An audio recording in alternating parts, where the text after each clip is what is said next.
আসসালামু আলাইকুম বন্ধুরা। আমরা আজকে দেখাবো হাসান রাজার বাড়ি, অর্থাৎ শিলামগঞ্জ জেলার শহরের ভিতরেই সদর উপজেলাতেই এই হাসান রাজার বাড়ি। তো বন্ধুরা, এখানে ইতিহাসটা, এই হাসান রাজার ইতিহাস সম্পূর্ণ আমি আমার এই ভিডিওতে দেখাবো। ইনশাআল্লাহ ভিডিওগুলো দেখবেন। আর এই হচ্ছে সুনামগঞ্জের সদরেই এই হাসান রাজার বাড়ি। এটা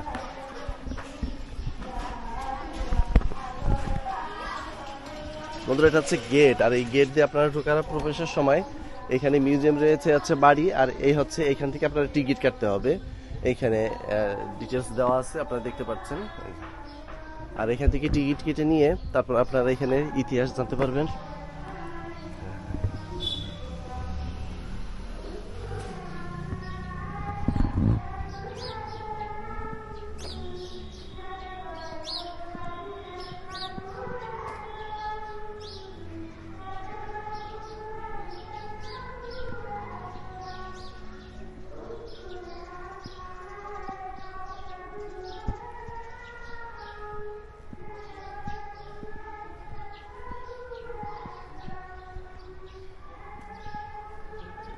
বন্ধুরা, এই হচ্ছে হাসন রাজা মেমোরিয়াল মিউজিয়াম। এখানে হাসন রাজার ব্যবহৃত যে জিনিসপত্রগুলো সেটা এখানে রয়েছে।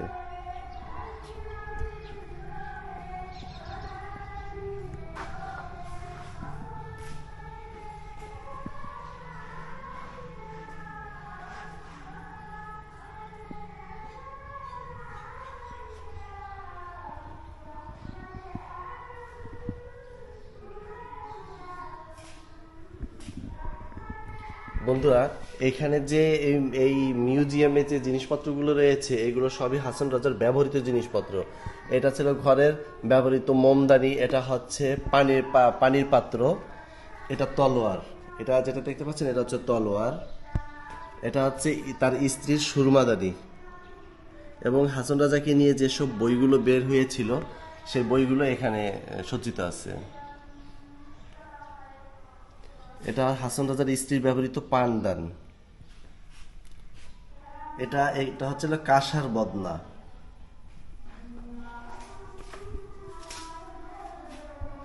বন্ধুরা, এখানে যে ছবিগুলো প্রদর্শন করা হচ্ছে এটা এখানে লেখা আছে মরমী কবি হাসান রাজার পুত্রদের কয়েকজন: দেওয়ান তৈমুর রাজা চৌধুরী, দেওয়ান আনোয়ার রাজা চৌধুরী, দেওয়ান ওহিদুর রাজা চৌধুরী, দেওয়ান কামাল রাজা চৌধুরী, দেওয়ান আমান রাজা চৌধুরী, দেওয়ান জোহের রাজা চৌধুরী, দেওয়ান ইস্কান্দর রাজা চৌধুরী। ভিউয়ার্স, আমি আর একটা কথা বলে রাখি আপনাদের, এখানে আছে দেওয়ান আনোয়ার রাজা চৌধুরী। ভিউয়ার্স, আমি এই হাসান রাজা, ওনার কিন্তু এটা ছদ্মবেশী নাম ছিলেন, এবং হাসান রাজার পুরো নাম ছিল দেওয়ান ওহিদুর রাজা চৌধুরী।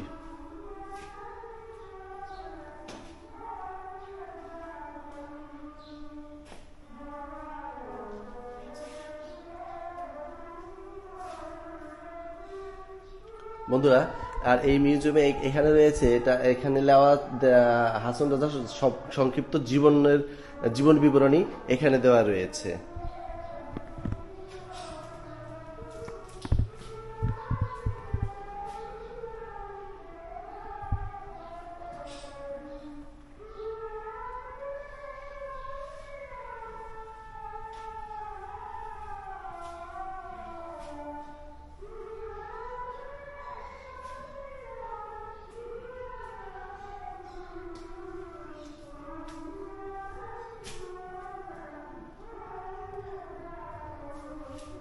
বন্ধুরা, এটা হচ্ছে হাসন রাজার তাদের বংশের যে তালিকাটা সেটা রয়েছে, রাজা বিজয় সিংহ থেকে রাজা অজিত সিংহ পর্যন্ত। আচ্ছা, রাজা সুবিন্দ্রনারায়ণ সিংহ, রাজা ব্যতীত সিংহ, শ্রীনাথ সিংহ, রাজা অভিমন্যু সিং, রাজা প্রতাপ সিং, রাজা রঞ্জিত সিং, রাজা বানারসি রায়চৌধুরী। তিনি নবাব হইতে রায়চৌধুরী উপাধি লাভ করেন। তৎপূর্বক তাহার কখনো স্বাধীন কখনো অর্ধ স্বাধীন অবস্থায় কাল কাটাইতেন। এই সময় প্রকৃত পক্ষে তাহারা নবাবের অধীন হন।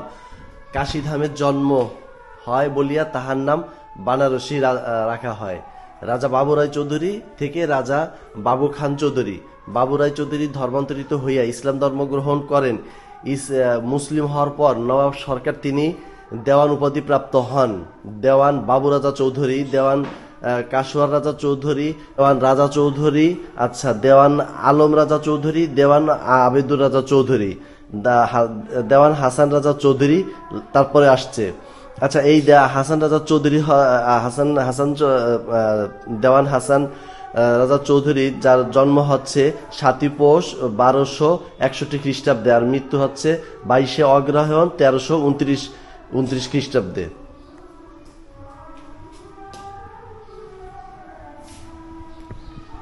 ভিউয়ার্স, এটা হচ্ছে ব্যবহৃত হারমোনিয়াম এবং ব্যবহৃত তবলা, আর এটা ছিল একতারা।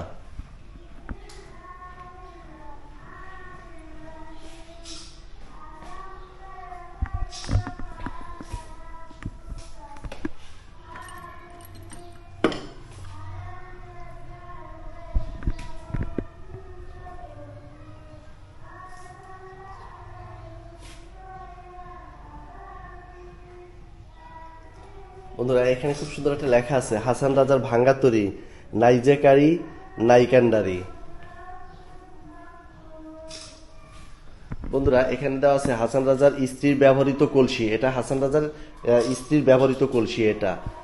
আর কিসের বাড়ি, কিসের ঘর, কিসের জমিদারি, সঙ্গীরা সঙ্গীরা কেউ নাই তোর, কেবল একেশ্বরী।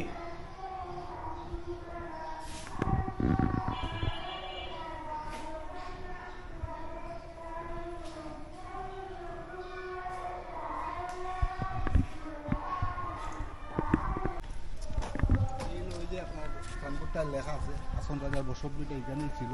আচ্ছা, এই পুকুর পিছনে সিঁড়ি একটা আছে। হ্যাঁ হ্যাঁ, তারপরে এই পুকুরের সঙ্গে আপনার একটা কালের ছিল সুরমা নদীর লগে, এটা এখন ভরাট হয়ে গেছে। ভরাট হয়ে গেছে।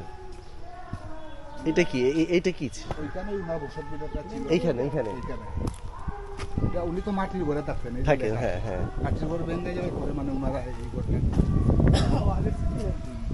মাটির ঘর তো আর হতো না।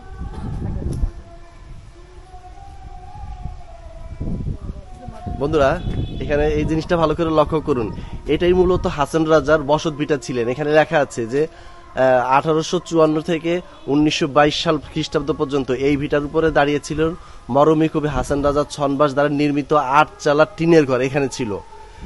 এখন বর্তমানে এটা নাই। তারপর এখানে বসেই তিনি গান রচনা করতেন, ভক্তবৃন্দ ও তার অনুসারী শিল্পীগণ গান গাইতেন, পিছনের পুকুর পরিবেশকে আরো সুন্দর ও নৈসর্গিক করে তুলে।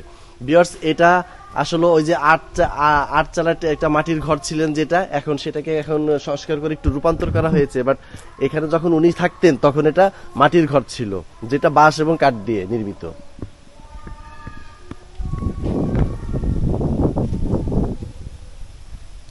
বন্ধুরা, আর এই যে পুকুর পাড়টা আপনারা দেখতে পাচ্ছেন, এই পুকুর পাড়টা মূলত ওনার এই যে বাসস্থান যেটা ছিল, যেটা মাটির তৈরি বাঁশকাঠ দিয়ে, এবং তার সাথে কিন্তু এই পুকুর ঘাটটা উনি ব্যবহার করতেন এবং পুকুর ব্যবহার করতেন। এটা হচ্ছে সেই পুকুর।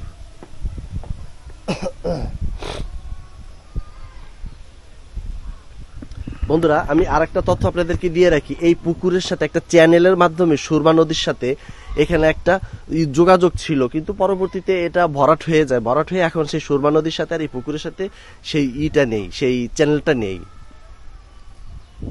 বন্ধুরা, এটা পুরোটাই এখন হাসান রাজার বাড়ি।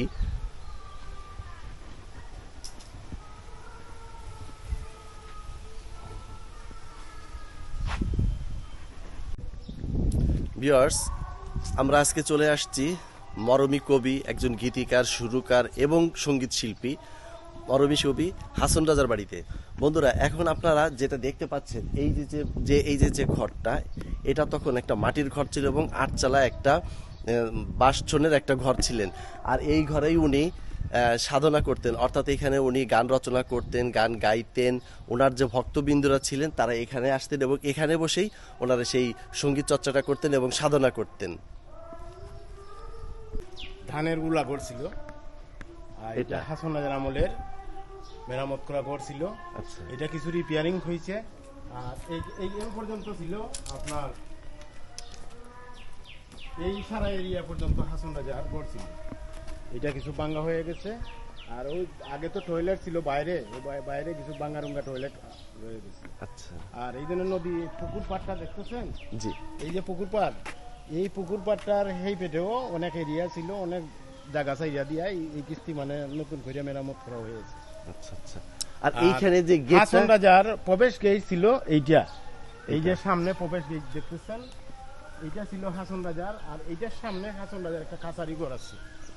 আচ্ছা, আমরা একটু কাছারি ঘরটা একটু দেখি যে কাছারি কোথায় ঘরে কাছারি তো ঘরটা মানুষ ছিল। থাকে, এখন তো দেখা যাবে না। না, আমরা কোথায় শুধু কাছারি ঘরটা ছিল এটা কাজ করে ওরা থাকে আর কি। আচ্ছা আচ্ছা, হ্যাঁ হ্যাঁ। এটা পুরানা কাছারি ঘর। বন্ধুরা, এই যে যে গেটটা দেখতে পাচ্ছেন এটাই হাসন রাজার এই আমলের- হাসন রাজার আমলের এই গেটটা তৈরি। হ্যাঁ, এই দেয়ালটাও এই হাসন গেটটি। রাজার আমলের দেয়াল, এগুলা মুঘল আমলের। ভিউয়ার্স, এই এই এই যে যে গেটটা দেখতে পাচ্ছেন এটাও হাসন রাজার আমলের সেই গেট। আমি এইটাকে হ্যাঁ বন্ধুরা, আমি আরেকটা আপনাদের অবগতির জন্য আরেকটা কথা বলে রাখি, বর্তমান হাসন রাজার যে প্রজন্মরা এখানে আছে, ঢাকায় আছে, সিলেট, সুনামগঞ্জ, লন্ডন, আমেরিকা যারা বসবাস করছেন, তারা হাসন রাজার চতুর্থ থেকে পঞ্চম বংশধররা। ওনারা বর্তমানে এই জায়গাগুলোতে বিভিন্ন জায়গায় ছড়া ছিটে আছে, কিন্তু বর্তমানে চতুর্থ থেকে পঞ্চম বংশধররা চলছে এই হাসন রাজাতে। না, আমি একটু ডিটেইলস দিব। জি হ্যাঁ। আমি আচ্ছা। অরিজিনাল হাসন রাজা কলিকাতা গিয়ে এই ছবি ছিল। আচ্ছা ভিউয়ার্স, এই ছবিটা প্রথম ছবি ছিলেন হাসন রাজার। উনি কলকাতাতে যে এই ছবিটা উঠিয়েছিলেন, এইটা হইলো ওনার সুনামগঞ্জের ছবি। সুনামগঞ্জের ছবি। আর এই দ্বিতীয় ছবিটা হইল গিয়া হাসন রাজার দ্বিতীয় ছবি হইল গিয়া এই হাসন রাজার যে জমিদারি ছিল রামপাশার সেনাব ছিল ওইটা। এইটা হ্যাঁ। ভিতরে আর দ্বিতীয় নাম্বার হইল গিয়া আপনার আসেন ভিতরে।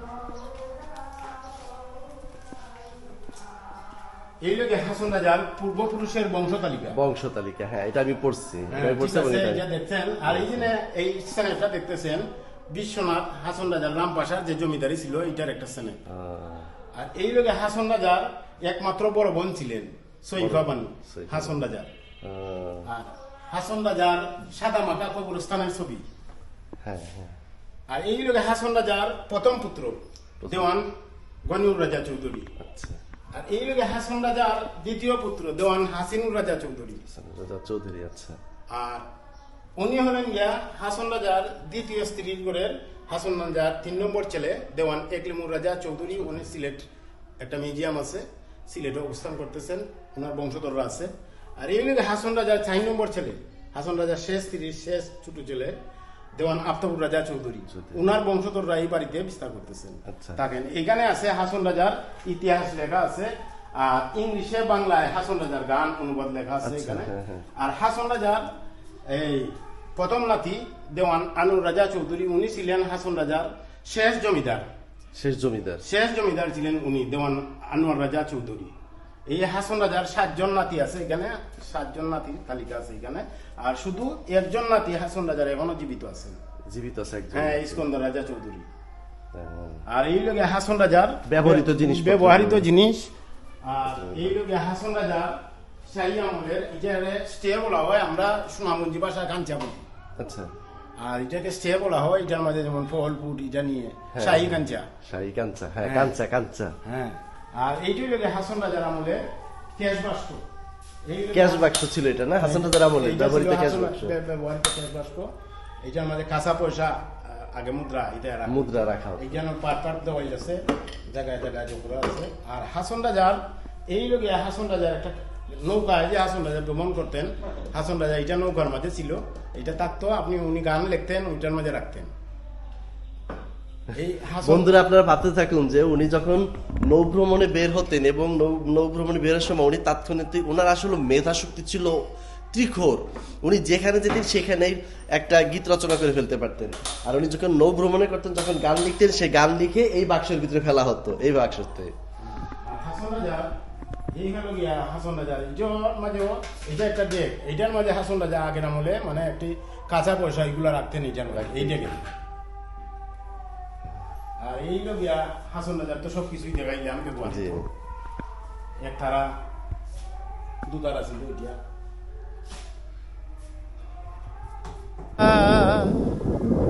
সামাইল ভিতরে দেখা দিয়া প্রাণ লইয়া, সামাইল ভিতরে আদম সুরত দিল দেখা, দরিয়া আমারে আপনার রূপ দেখিলাম রে, রূপ দেখিলাম রে নয়নে, আপনার রূপ দেখিলাম রে।